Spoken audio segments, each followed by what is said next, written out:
Good afternoon, folks. Welcome to today's Authors at Talk. We have Huggy Rao and Bob Sutton with us, both from Stanford, and they're incredible collaborators who have written this new book called Scaling Up Excellence, which we'll be discussing with them today. The format, as you can figure out, is a fireside chat between us, but we will open it up to you for questions at some point soon, too.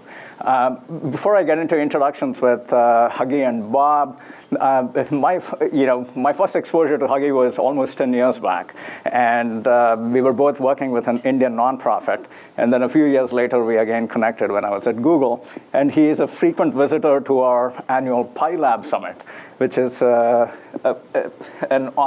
gathering that we have every year, where we get academics from different social sciences to come out here. And Huggy always asked the most incisive questions out there. And he would say, can I be mischievous? And ask a critical question that would really make us think.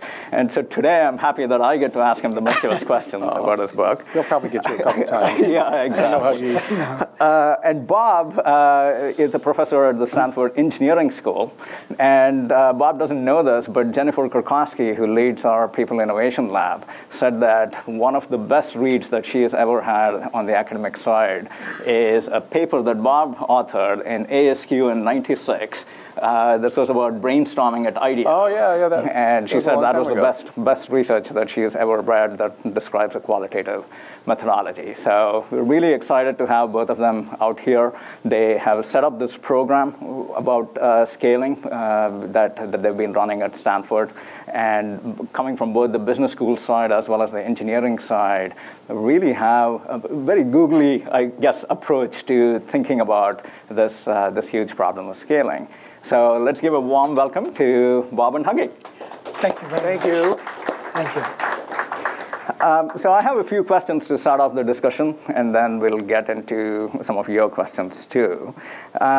So the first one, I guess, is tell us what you mean by scaling and why you thought it was important to write this book. I guess Huggy's looking at me, so that means I'm supposed to go first.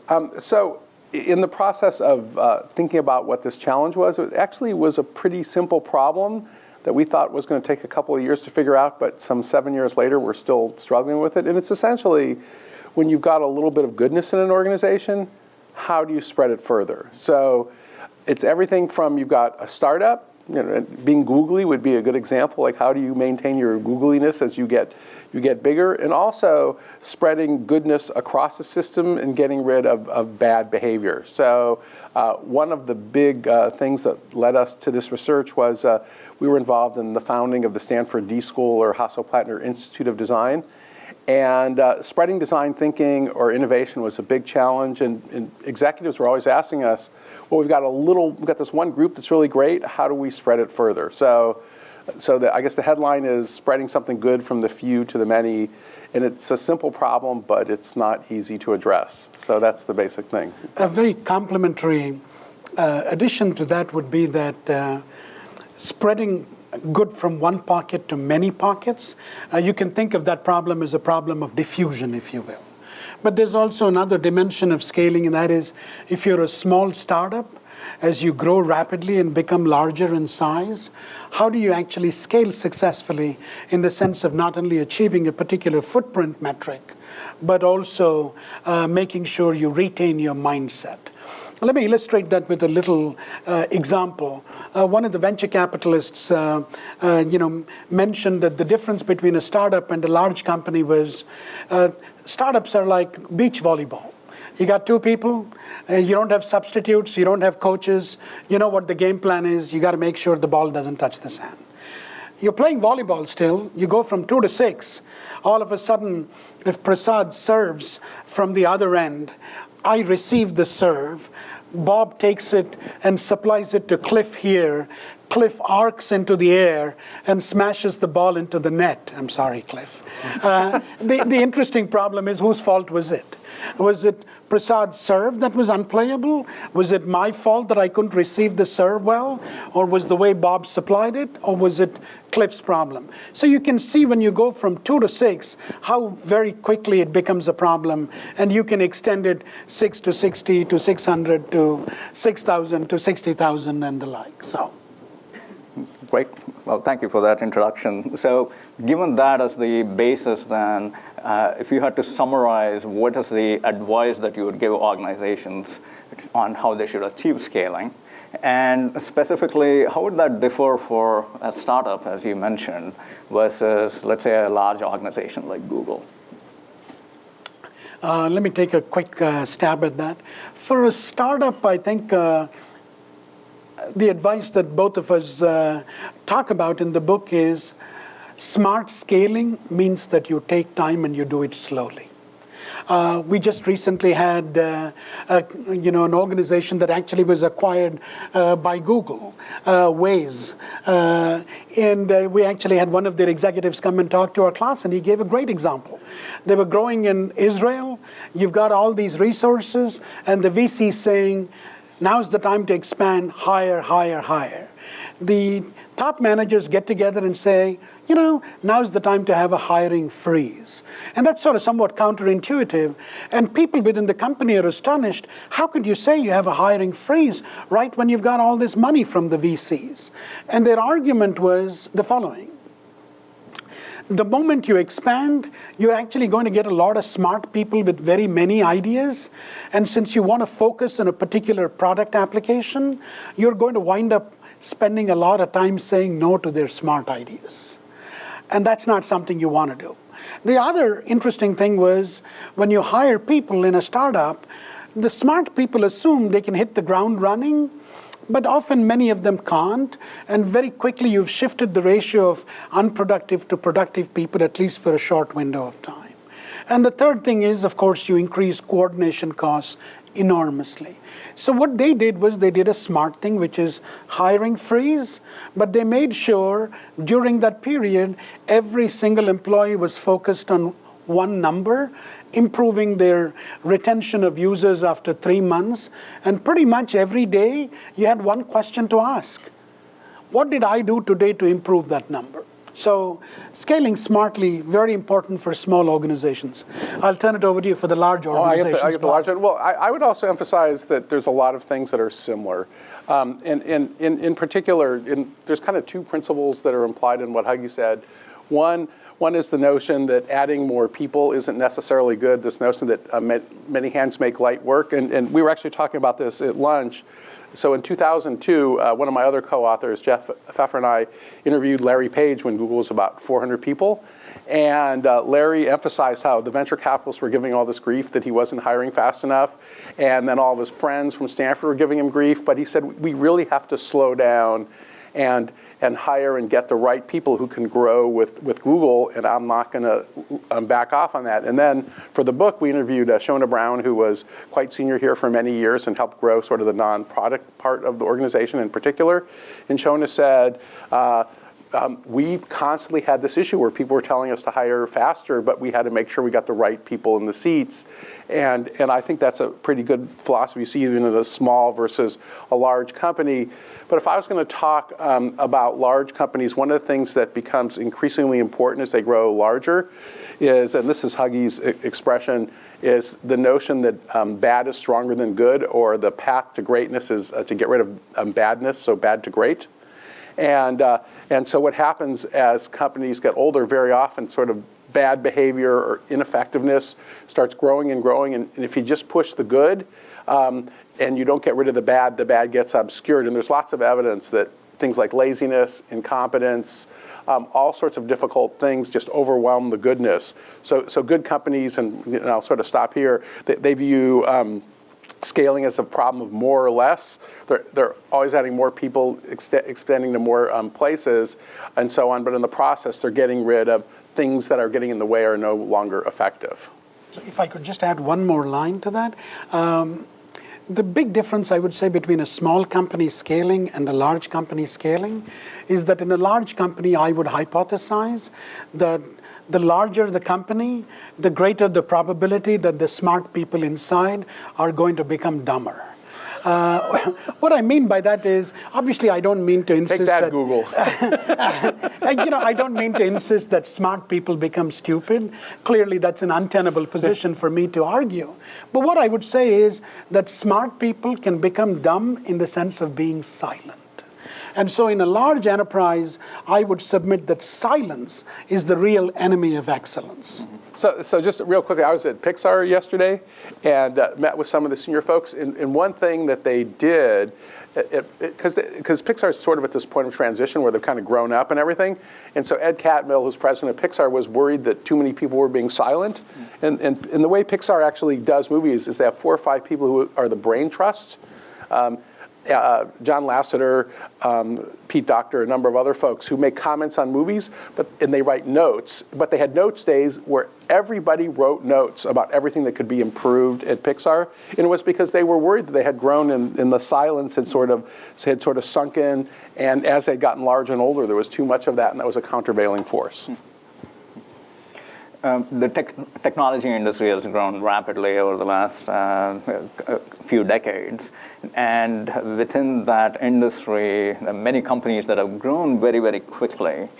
And given your vantage and your knowledge of what's happening in that industry, do you see the processes and tools that technology companies use to scale? Are they different from what used to happen a generation ago, or different from how it happens in other industries? What do you think, Huggy? They certainly are very different. I mean, if you take Google, for example, and compare it to, let's say, the median firm in Detroit, the way they scale is very, very different, not just in terms of sheer pace, but also, as you very rightly point out, the technology. One advantage is you actually have technology that allows great kind of decentralization, but conversely, technology also that allows great monitoring as well. So you actually have both dimensions of scaling. Whereas in the older, industries, as it were, the problem is sort of the costs of monitoring are very, very high because you really lack line of sight into the enterprise. Coincidentally, by the way, our operational definition of excellence, since both of us are social scientists, is not metric related, but it simply means excellence is when when people in an organization do the right thing, even when nobody is monitoring them, even when nobody is actually watching over your shoulder. So I would say the older generation companies perhaps invested a little more in the monitoring part. Here, the kinds of individuals who self-select, they presumably disdain monitoring. In fact, otherwise they wouldn't actually join the organization. I mean, one thing I would also add, I tend to think of similarities more than differences. Maybe it's because I'm an old-fashioned qualitative researcher. But when I look even within tech firms, it's amazing how when organizations have a different mindset about how they're going to do things, how it affects a whole bunch of different decisions about how people are hired, about actually who gets fired, the incentives and so on, and the nature of their work. And one thing, and I actually talked about this a little bit with your biz ops group about 3 or 4 months ago, when I think of, and I already mentioned this a little bit, when I think of Google, I think of it as a place that has generally leaned towards generalists and people can grow in their role. And at least my conversations with Apple, and I can't quote people because of course they'll shoot me at being Apple, but my conversations with people at Apple is, and I was told this very directly by a senior executive, is people get more senior here, they get more specialized.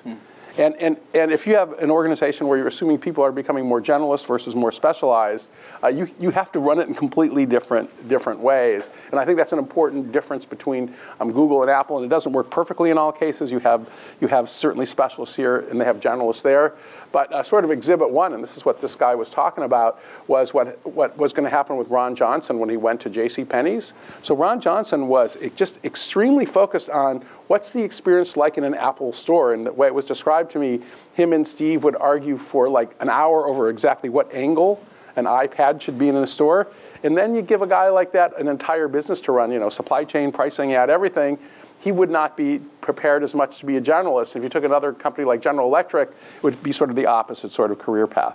So I do think that tech might have some of its own characteristics, but the company-to-company variation is just astounding. And even in the old days, I remember sitting in on new training for Facebook employees. So this was like, and half of them were from Google, by the way. And I remember Chris Cox, who's now head of product and then head of HR, saying, yes, you can go in tomorrow and you can touch the code and you can break it. And they'd say, we can't do that at Google.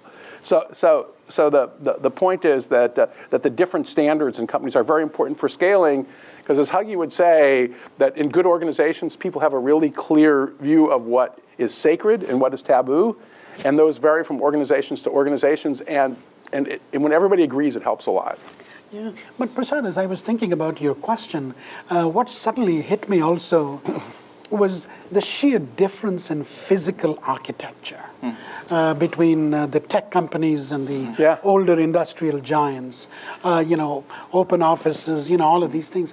And I think part of what the tech companies do is they provide way more cues to individuals to excel than I would submit the large companies. Let me give you one research study, which actually shows that when you have bright lights, people actually resort to much less cheating. Turn down the lamps, the propensity to cheat increases. So lamps matter more than cops, is one simple thing. And you can go to any organization and simply look at how bright is the place? How dark is the place? That ought to give you at least an initial kind of working hypothesis about what's likely to happen. Very neat. One of the scaling mantras that you have in the book, it's very colorful. It's called "Fear the Clusterfuck," and the last three letters are F-U-G, because we know this is going to be on YouTube. So tell us what you mean by that. You're looking. Why don't you go? Okay, Bob, of course, is well known to have a tendency to really aim for very provocative titles. His earlier books, are inspired, let's say, by various parts of the No Asshole World. Yeah, well, there you go. So, originally he was actually wanting to think of the book as, maybe we ought to call it Cluster, and then you know what the expletive is, the four-letter word that follows, cluster. And as we were writing it, the editors, of course, sort of said, wait a minute, you can't use something like that. And fortunately, he quickly sort of thought of Norman Mailer, who used the word fug to indicate the act. And very quickly, we thought of clusterfuck. So that's kind of the etymology of clusterfuck. Do you want to talk about why? So you have to do the fun part. I get to do the fun part. So where this came from is we're having a dinner with a guy named Mark Horshon, who actually is a professional namer. So he named the Blackberry, he named Swiffer. He's really a good namer, Dasani water. And so we were trying to figure out what the opposite of good scaling was. So we came on this word clusterfuck. After a lot of wine. After a lot of wine. And we realized that there's sort of three characteristics you would see, in particular a bad IT rollout at Stanford we were thinking of, or you can figure out what happened with Obamacare just recently. And when bad things happen, there's three characteristics we always would see. The first one would be illusion, that this is going to be so easy, overconfidence bias, we can just roll it out. So that's the first one. The second was impatience, and this is classical scaling. We can do this really fast, no problem.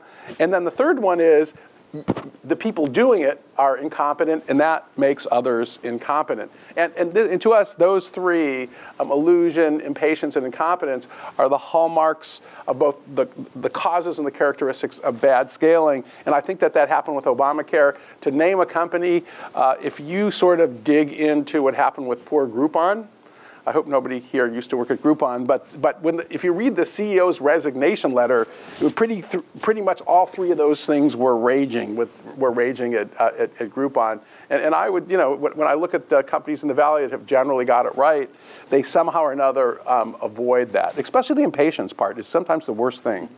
So the implication behind all of this is really scaling up is easy, but screwing up is equally easy too. And the problem, of course, is when people screw up, we typically only focus on what's called the sharp edge. You look at a person or persons and promptly blame them. But when you really understand what caused them to make the mistake or the screw up, you quickly realize there is actually a confluence of a couple of things. One is the psychology, the illusion part. And the other is circulation or physiology. And this gets at the impatience part. You hasten things, you do things, you block circulation. And the third is anatomy, the structure and who kind of occupies positions in the structure. So all three of them kind of come together. And the result is anything from a Sochi from one extreme to the doping scandal in biking. So you can pick whatever you want in between. You pretty much get an idea of how attempts to reform usually wind up in clusterfucks. Well, thank you for sharing that. I have a bunch more questions, but if you have anything, please feel free to line up at the mic as well. We'd love to hear some questions. Yeah. And torture us, we love that. Yes, and while you're lining up, let me just continue with a couple more. And one of them is the role of bureaucracy, right? And so we often hear that organizations grow by instilling a lot of bureaucracy, but then that is not something that people find very pleasant to bear with. What is the role that you see for bureaucracy? Let me start out with that, and then yeah. So bureaucracy seems to be used as a dirty word. Yeah. And to me, there's a difference between having just enough structure and just enough process versus having stuff that weighs people down. And this is a big scaling issue, which is when and how late you add process. But just to go to one of Huggy's little companies, so there's a company called Pulse, started by two Stanford students, Ankit and Akshay. So we went and we talked to them, and they had about 11 or 12 people when we talked to them. And they were describing how when they got to about 7 people, they realized that they had to break into a couple of teams, 2 or 3 teams, because it was too big. Teams over 5 or 6 usually are a nightmare, especially when you get to 10. And then when they got to 11, and that's about the time where there are 11 or 12 people, they were all in one room, sort of street in Palo Alto, sort of the typical startup space with sort of rough floors and everything. But what they did is they had them working in 3 or 4 different teams, so they had division. And then they each had a board that they'd put with a post-it notes what they were working on. And then every afternoon, each team would say, this is what we worked. They'd all turn around, they'd announce the other teams, this is what we worked on. Here's the challenges we need. Can you help us? And to me, that's actually some bureaucracy. It's some process. It's some division. But the challenge, and this is Chris Fry, who's now head of Twitter, engineering group, and we're going to be doing a Commonwealth Club event with him next week. And Chris has this great line, which is that the purpose of hierarchy is to defeat bad bureaucracy, basically. And I really like that line because sometimes stuff that's put in causes all this friction, and that's bad bureaucracy. But sometimes, I mean, you've got to add a little bit complexity. And the thing his test is, if what you put in helps people get their work done, but it doesn't feel like they're walking in muck, then you're doing your job right. And you've always got to be sensitive to that sort of balance. But bureaucracy has become, appropriately so, a dirty word because of the way it's done so often. But you do need hierarchy, you do need division of labor, and you do need process. Sorry, Google wouldn't work without all those things, as warm and fuzzy a company as it is. My quick take on bureaucracy is the following. I was actually reminded of the role of bureaucracy when I was actually at a CTO forum a couple of days ago. And one of the participants there put it, I thought, very cleverly. He said, look, the great thing about brakes is they also make you go faster. It means brakes on cars. Yeah, brakes on cars. We often think of brakes, of course, as something that limits speed, but you could plausibly argue when you have brakes, you actually go a little bit faster too. And it's a little bit like that for rules. And the real challenge about rules and bureaucracy is whatever you do, you ought not to increase cognitive load. And what we talk about in the book is if you increase load, you erode willpower. And one of our colleagues did a beautiful experiment, which actually was a variation on a theme. So what he did was he took a large room like this, randomly assigned you to 2 conditions. One condition, you actually had to remember a unique 2-digit number. The other condition, you had to remember a unique 7-digit number. And all that he does is he opens the door there, and along the corridors, there are 2 tables, one laden with rich chocolate dessert, one laden with fruits. And lo and behold, what he finds is people who've been asked to remember a 7-digit number, they're saying, is that 2389242 or whatever? And the next thing you know is you're really kind of attacking the chocolate.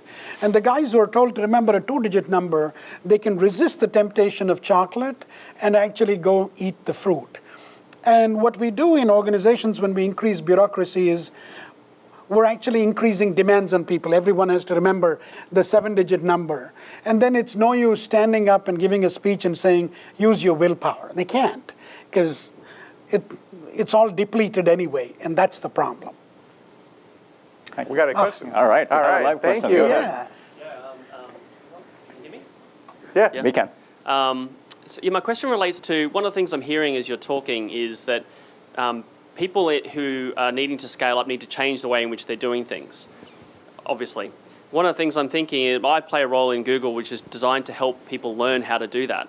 Can you teach people to scale up? And if so, what are some of the things that are important to consider? So that's a great question. And the mindset that at least we try to instill folks is constantly think, what got you here that won't get you to the next stage? And two diagnostic things I would start with, and then Huggy, maybe you can jump in, is to go back to this size thing, because there are things that work on one size that won't work in another. One of the classic ones, and one of the companies we know very well, IDEO, for years when I was doing ethnography there, I would go to the Monday morning meeting.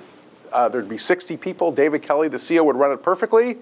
It got up to 150, even everybody would talk. There'd be this esprit de corps. 150 was just, it was a clusterfuck. So they divided it up, and you sort of had to do it. So that's one of the things. And then the other test is that back to this idea, it feels like people are walking in muck. And one tool we've been using, in fact, there's a Fortune 500 company that we just did this with, where the CEO basically put $5,000 on the line for each of the group presidents, is we call the subtraction game.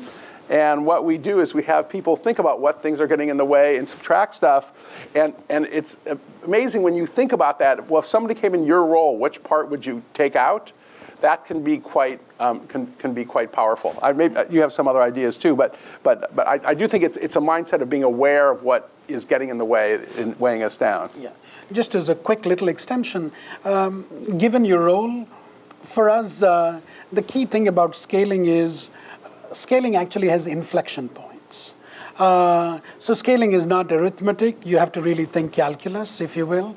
So as you move from one inflection point to another, what worked, if you scale, let's say, from 0 to 50 units, may not work as you move from 50 to 100, and et cetera. So the way we think about these challenges is you may start out as a Catholic, and by which we mean you have a model that you want to replicate, but as you quickly grow up in scale, the option that you really want to think about is how can we actually become Buddhist, by which we mean that instead of actually prescribing every single thing you do, you outline general principles and you give tools to people. So starting out Catholic, becoming Buddhist is certainly a useful thing. Conversely, in large companies where there's a lot of bad behavior, there's a lot of Buddhism with respect to bad behavior too. So there, one of the things you have to do is you really have to be pretty Catholic about what the bad behavior is. Stop that one thing. So those are the trade-offs that you have to actually think of making. Thank you. Good question. Thanks, Ben. Hi. So my question, at Google, oftentimes we hear this principle and we act on it. I know I've done, is launch and iterate. Because we don't have time to scale slow. That's the advice you said in the beginning. Because there's all these demands that come into us, and we need to act extremely fast. So how does your idea of scaling slowly would really work with this launch and iterate principle? Well, I mean, that's pretty, to me, you sort of have to decide which things you have to slow down at so you can do other things fast. So I hate to bring up Facebook, but I will. They put an enormous amount of energy into hiring people and brainwashing them properly so they can move fast and break things. So that's even more extreme than iteration. And if you have the right people and people who will learn fast enough, and we teach in the design school, both of us, that's our whole philosophy is rapid prototyping and moving fast. And to me, the question is, when you do that, are you doing it in such a way where it's actually safe to fail? And if you're moving fast and breaking things or doing rapid prototyping, to me that's just fast learning, and that should work. But if you're doing that in a setting where it's not safe to fail, so this surgery, launching an airplane, keeping the Google site running. I mean, if people can't do a Google search, really bad things are happening. So I'm all for moving fast and breaking things or rapid prototyping and the like, but the more skilled people you've had, so the more time you've spent hiring them, and the more they have actually shared ideas of what effectiveness looks like and doesn't, the faster you can move forward. That's why I sort of like Huggy's metric. Waze, is that the name of that company? Mm-hmm. That their metric was, are we acquiring customers or not? Mm-hmm. So that's what success was. So there's agreed upon. But I'm not saying you should be a nervous ninny and not move fast, but there are times in life, there's a guy named Jerome Groopman, writes stuff on how doctors do diagnosis. And sometimes in life, the best advice he says is, don't just do something, stand there. And a lot of the key to life, and this is Danny Kahneman's Nobel Prize winning stuff too, is figuring out when you go to that sort of system 2 where you actually have to do deep cognition versus boom, we can go on automatic pilot. So I don't think there's any hard magic answers there, but knowing when to hit the brakes so then you can accelerate later, to use Huggy's metaphor, is a lot of what scaling and all of organizational life's about. Very quickly, if I can add one line. I think a very nice question. I'm often reminded of a lovely Latin proverb that goes something like this: festina lente, which means make haste slowly. Here's the problem. The problem is when decision makers want to scale, they usually think of desirability considerations. What's desirable? And cognitively, when we think of what's desirable, we actually think in very abstract ways. We call that the air war in the book. You sort of think it's an air war problem. All that you got to do is you got to launch a rollout, you've got to do this, you've got to do that, and you think things are going to really scale. But real scaling actually requires great attention to concrete details and to think feasibility. So you really have to think about the ground war. And in order to fight a ground war, as you can imagine, a ground war also is intense, but arguably it occurs on a somewhat slower time scale than just an air war. And I would add, back to your prototyping idea.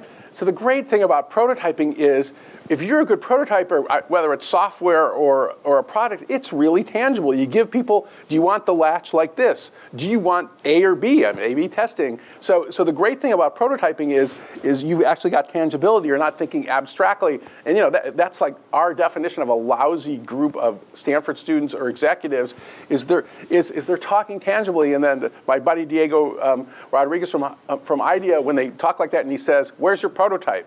And if they don't have a prototype, he says F, and he leaves. So tangibility is a big part of that concreteness. So please. Okay, and I have another question since nobody else is here. Oh, good. Go for it. So you said that you define excellence very generally when people doing right thing when nobody's watching, something like this. I think at Google we are very metrics driven. So we need to define excellence with metrics. So what do you discuss about that in your book? Or you just keep it very general? I think what we talk about is when we think about excellence, we actually are talking a lot about accountability. Accountability actually has 2 dimensions. One dimension is you feel like you own the place, that you can actually do things to influence the relevant metrics or whatsoever has been actually entrusted to you. The second dimension really is, but you also feel the place owns you. So you need, I think, the push of commitment and the tug of obligation. And what's important with metrics is you want to make sure you preserve that feeling of ownership and you create that sense of obligation. If it's only metrics that you have, you can actually get to that footprint but lose the mindset.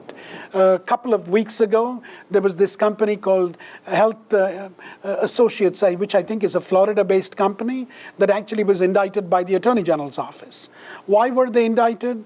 Because they were actually admitting people into hospitals when they had absolutely no reason to do so. And what was fascinating was their emphasis on metrics. Every physician had a color-coded, ID, if you will, on a scorecard. You beat target, you were green. You were close to target, you were orange. You were below target, you were red. And what do you think these physicians did? They were admitting young infants with temperatures of 98.7, saying they were abnormal, let them actually get admitted into the hospital because you're actually increasing revenue. So there's also a dark side of accountability.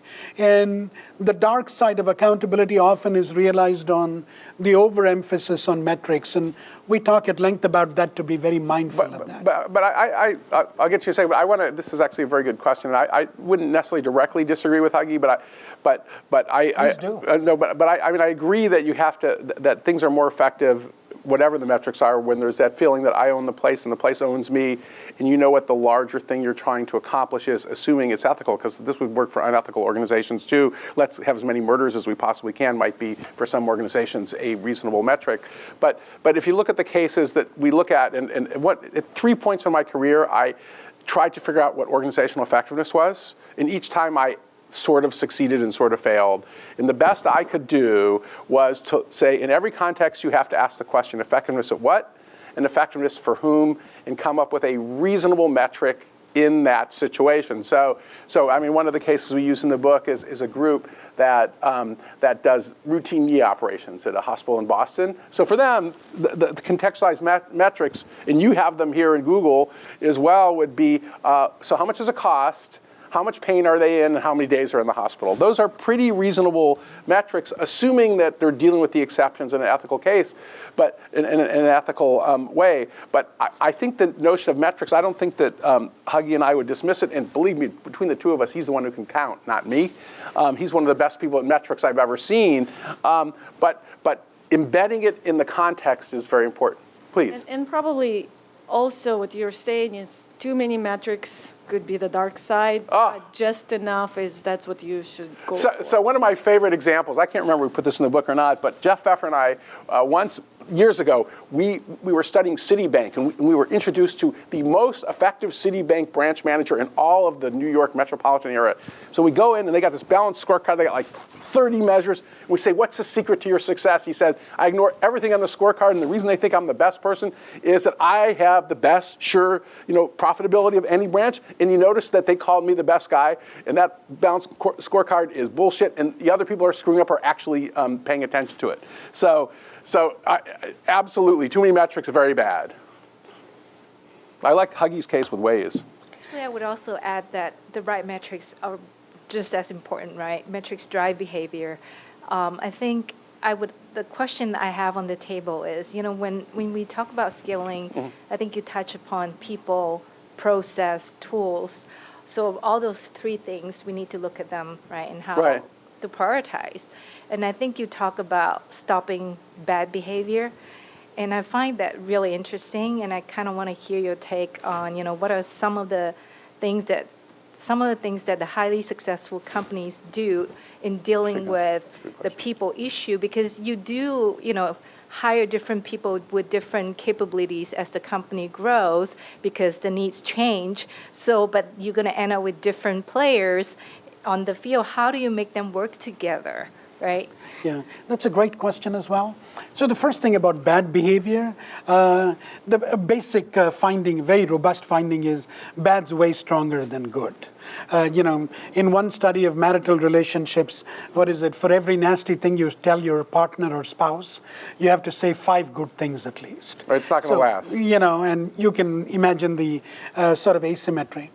The thing about bad behavior is, bad behavior basically is a signal that nobody cares. And that's the reason why you have to actually get to it very quickly. And it might actually, have to do with waste. It might have to do with delay. It might have to do with outright malfeasance, whatever the manifestation of bad behavior is. But the important thing to realize, and we talk about in the book, is you don't want to leap to the conclusion that bad behavior is the product of bad people. Good people do bad things because they're mostly responding to, the system that's there. And you guys at Google do a marvelous job of making sure when you think of people who aren't performing, how you actually reduce variance in performance by giving them a new start and so forth. So very important to make sure you come to terms with the fact that why are good people doing bad things? And here context matters. At the other extreme, what we talk about in the book is people do bad things because bad involves thrill. And one of the things you got to do is you got to kill the thrill. We actually have an example of a nice study done by a psychologist about a factory where they were actually stealing tools. So what do? Like big tools, like things that weighed 1,000 pounds. Yeah, they're all taking them home. So you can think of, oh my God, I'm going to put fines. No, I'm going to appoint guards. No, we're going to have video cameras. So these guys thought about it, and they came back with a very strikingly counterintuitive solution. They said, hey, we actually have a lending library here. You guys can borrow the tools, and if you've been late, there's an amnesty. You can always turn it back in. So once there was no prohibition about taking the tools, the thrill of stealing was kind of lost because anybody could take any tool. And of course, these workers were being pressured by their wives saying, you're messing up the yard and taking up too much space. Please return those damn tools back to your factory. So they were able to stop it like that. So those are the two bookends, if you will, of bad. In this story, to use the metric, they went from having $1 million worth of stuff a year stolen to nothing, just by saying, here, it's yours. It was a great example of killing the thrill. And they just steal things that were hard to steal just because it was fun to steal them, not because they needed them. So, the other thing you have to keep in mind is, and I just sort of want to connect the sort of metrics and kind of bad behavior. This isn't a conclusion by any means, but at least a good null hypothesis. When there are lots of metrics, a good null hypothesis to begin is you have smart people who are afraid. Because if all of the metrics were highly correlated, they're all load into one factor. So obviously you don't need 30 metrics because the intercorrelations are so high. And the reason they're not going to be correlated is you're going to look good on some things. Yeah, I would also add, independently of the fear, I actually did some early consulting work a little with HP on this when they had too many metrics. And what ended up happening is, in terms of having the same mindset and people on the same page, is the whole game becomes, so you're a general manager at HP in the old days, there's 54 divisions, and you're assessed on like 30 or 40 different metrics. Your job is to convince everybody that the one metric you're great on is what you should be evaluated on. So this whole political gamesmanship went on that had nothing to do with actually moving the company forward. Yes, a question here. All right. Thank you for coming here and writing the book. Thank you. Wanted to ask about the step before you worry about scaling. There is a lot of theories, and like Paul Graham, I think, wrote an article a few months back that startups should never worry about scaling. You should just get the prototype, learn as much as you can. And I've actually managed startups where we had a great product.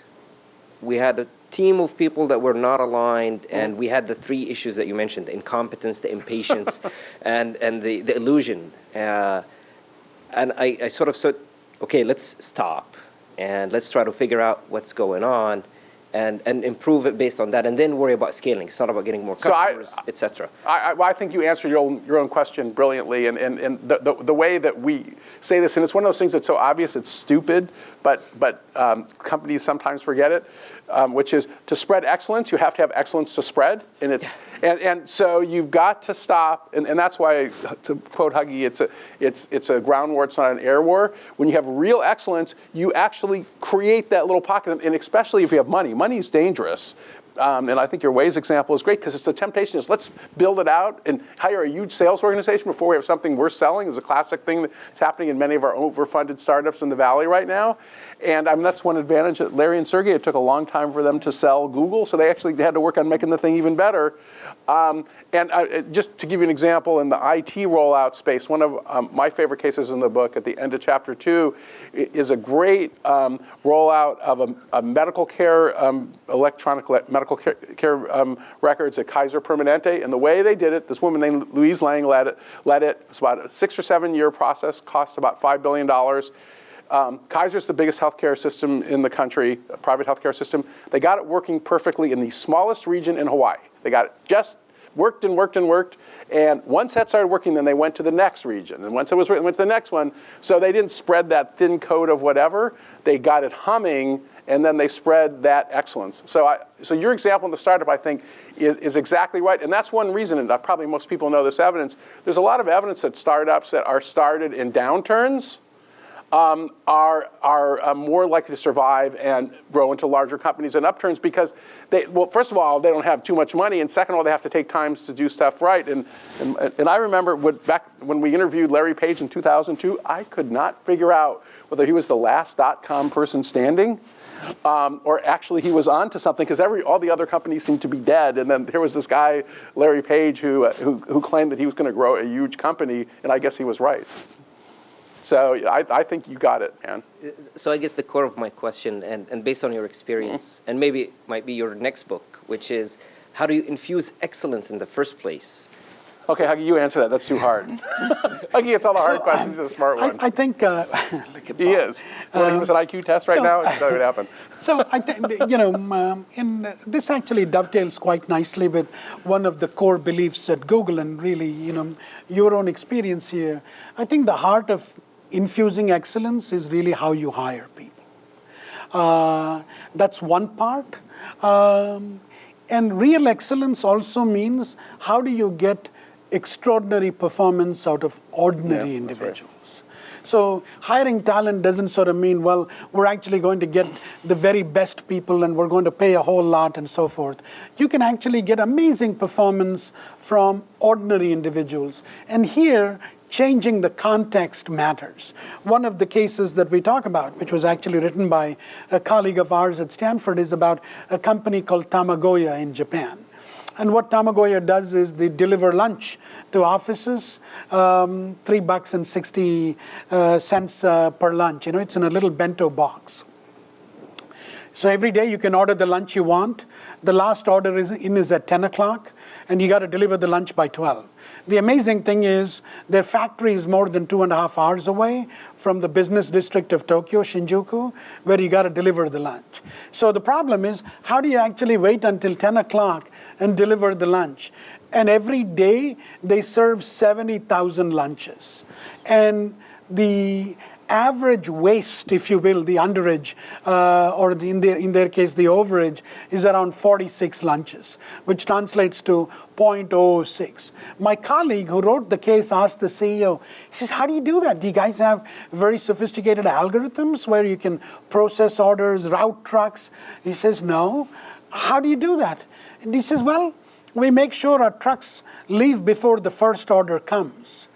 And the guy says, how can you do that? How can you get trucks to leave your facility at 8 in the morning to the farthest area, customers even before you got the orders?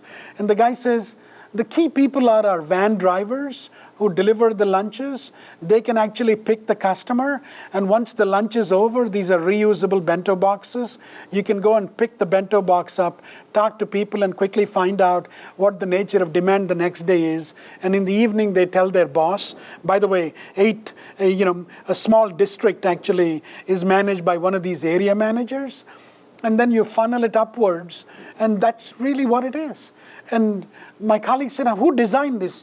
And the founder said, me and the truck drivers. And they said, who are the truck drivers? And this is the striking part. They're all people who are high school dropouts. Now, it's true that their bonuses are linked to any wastage. But the point is, it's not just that. You've given them a second chance, and you're really getting extraordinary performance out of people who could arguably be labeled C or B or whatever. Yeah. So, very important to keep that in mind. Yeah, I'll make it a little bit harder. So you go into a startup, small team, 1 star. Most of the others are Bs, and a few, it's called Fs. Mm-hmm. And you start getting rid of the Fs because it's just not working, and then you end up with a smaller team with the VCs shouting at you, and you're running out of money. Product's not performing. The excellence, the culture of the company is just struggling, and all of the elements are against you as any other startup. And then to infuse a culture of excellence into a place that got used to being sub-mediocre performance is something I really struggled with personally in a previous life, and I wanted just to see what are your take on how could that be handled. I can certainly feel your pain, is one thing I can say. I'm being mischievous here. But in the hypothetical example or the reconstructed example out of your experience that you gave, you've got 1 star, you've got the, you've taken out the Fs, I assume, and you've got the B people, as it were, so to speak. And one of the things we talk about is scaling isn't just about stars. It's actually about your Sherpas, too. I mean, think of how you get to the top of Everest. 3 people get there, it's true. But there are a lot of people who actually do all the heavy lifting to help you get there. Well, yeah, the Sherpas are the stars, and the other people just pay them money. So it's the question with the stars. So the real challenge is, how do you actually get great performance out of people who are at the B level? And one simple place to start, it's by no means a surefire bullet, is if you look at the evidence, B-level players respond way more positively to gifts that are actually given to them. So when I say gifts, I'm not saying buying them off with money. Doing something for them that's a surprise that they actually value. And the reason is, if you're a B-level player, you look around in the market and you sort of say, I'm looking around, I can't get a job like I have in this company. Here's a company that's done something nice for me. And it could be as simple a thing as something for their child or spouse or whatever the specific instantiation is. They're actually going to give you 10x back. If I'm an A-level player, you do something nice for me, I'm also going to scan the talent market and simply say, well, he did it because, hey, that's the price of attention. Otherwise, I'm going to go someplace else. So you actually have very asymmetric responses to gift giving. And what you really need to understand is, what's the gift that makes the most sense for your B-level players? And that I don't have line of sight to give you more. So I'm going to say something more cynical, which is, we hear about including this one we're sitting in now, the startups that all make it. Most of them die. Most of them deserve to die. And a lot of the entrepreneurial game, I'm sorry, is just know and when to shoot the thing. And venture capitalists, especially the good ones, are really good at that. And I don't want to damn your startup, but the typical startup in Silicon Valley dies, and it should die. So, and the thing to do is to take that A player and maybe reform with another set of A players and to go again. Because the great thing about startups is failure is cheap.